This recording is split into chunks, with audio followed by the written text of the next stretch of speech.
So we're talking then about if Trump gets elected as the US president, how it would affect relations not only with Britain but across the world, and particularly Russia. What do you think would be a benefit? Well, I think the major threat to the planet and to the world peace really is the relations between Russia and America at the moment, and it's probably going to get a lot worse for sure. If Hillary Clinton gets in, it will be a disaster because her plans are basically continuation of the Cold War. And what she is trying to do, she is trying to present the president of Russia, Putin, in a very bad light. She has no interest of communicating with him and reaching any solutions. She just wants to present him as a dictator, as somebody who's insane, as somebody who's violating human rights, and basically it's going to drastically deteriorate, and there is a potential for nuclear war. And I think if Trump gets in, he very publicly stated that wouldn't be a good idea if we were to get on with Russia. And I think he's probably the first president who is very sincere about it, and he's also a sane individual in terms of he's a businessman, and he knows if you have a powerful ally and a powerful partner, you can build some amazing, you can build a big company, or you can build a very powerful country, you can build an alliance. And he's interested in building alliances, and he's a productive person, so he always looks at the end product. What will be the product of a campaign or of a project? And what he sees in getting on with Russia, he sees there are potentially very good products that can be achieved for the planet. And I think there is a chance that for the first time ever, there will be an end to Cold War. And you mentioned about nuclear war. It is a very real threat, and it's quite a scary thing to think about. I think it's never been more real than it has been in the last few weeks, really. I don't think we've ever been so close to nuclear war. It is scary and it is unthinkable, but these things happen, and it only needs to happen once, and the devastation will be almost unrepairable. And that's what we really have to think about very, very carefully. It is a very real threat, and it's not something you can undo. It's not just, you don't just sort of deploy troops and then you call them back. You can't do that with a nuclear war.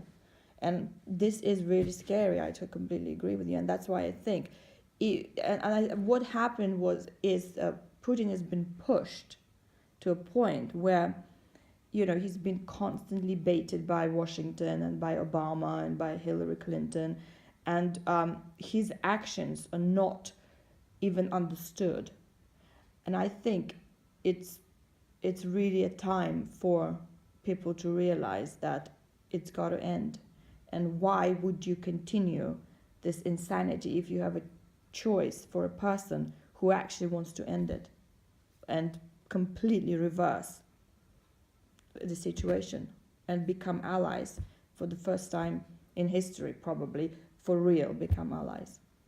Talking about Putin then, like you've mentioned, he's portrayed in perhaps American media as this crazy person that doesn't know what he's doing. What are your views on him? Well, actually, what's very interesting, if you follow social media and if you follow opinions of ordinary people lately, they're seeing him in a completely different viewpoint. They're seeing him in a completely different light. He's actually now seen as the only one who's trying to do something about the terrorism. And a lot of people are calling him now the real president of the United States, who actually cares more for the American people than their own president. And what I see him trying to do is he is trying to solve a problem of terrorism, problem of ISIS, and ISIS is not the only problem. There are other organizations as well. And he's not violating certain rules of NATO, and he is doing things correctly from the viewpoint of from the political viewpoint. However, he is not presented correctly, and Americans are not cooperating at all. What they're trying to do is they're trying to stop him and bullbait him and completely, they're not cooperative at all. And that's what he's just trying to handle the problem. When the election result comes in, if obviously things haven't escalated with Russia and this whole threat of nuclear warfare, if it isn't Trump, how do you think things will escalate, I suppose? Well, it's hard to say, but I think as soon as Hillary Clinton gets in, she will start taking some very drastic actions against Russia in relation to Syria, and they will be very one-sided, they will be unfair, and they will not be pro-Russian, and they will not be even pro-American, because what she's suggesting is not the greatest good for the civilized world. And I think it will get very bad. How bad? I don't know. I hope it doesn't go nuclear, but you never know.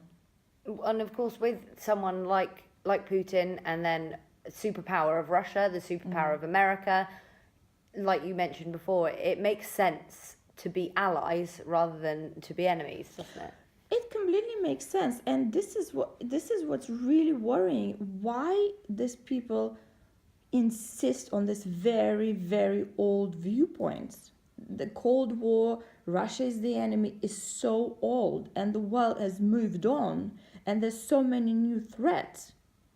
Why do that when you can actually become allies? And specifically when you have a president in Russia who is really, really willing to work with America and be friends. Why do you insist on being enemies and allow real enemies take over? That doesn't make any sense, and it's so primitive and so obvious. And how they don't see it is a shock, really. But ordinary people see it.